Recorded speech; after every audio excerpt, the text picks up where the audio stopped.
Ингушетия принимает участие в 31-й международной выставке туризма и индустрии гостеприимства МИТЭТ, которая проходит с 18 по 20 марта в Москве.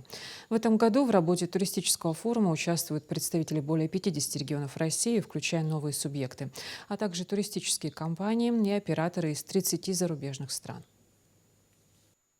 На выставке представлены представители Комитета по туризму Ингушетии и всесезонного курорта Арамхи, а также сотрудники туроператоров Белла Тур и Визит Ингушетия. Комитет по туризму проведет на выставке ряд презентаций, связанных с региональными производствами и туризмом. Для участников форума будет организована демонстрация и дегустация продукции завода по разливу минеральной воды Ачалуки, натурального ингушского горного меда из альпийских трав, фруктов, выращиваемых в садах республики по итальянским технологиям. Также можно будет приобрести сувенирную продукцию, изделия из рыбьей кожи от фирмы «Шади», различные ремесленные изделия из дерева, металла и других материалов. В рамках программы выставки состоится показ видеофильмов о туризме и культуре Ингушетии. Кроме того, посетителям презентационного стенда республики будет предложена возможность подобрать тур и запланировать отдых в Ингушетии. Отмечая важность участия Ингушетии в международных форумах такого уровня, глава Ингушетии отметил: У нас в планах развивать туризм как одну из ключевых отраслей, обеспечивающих рост экономики.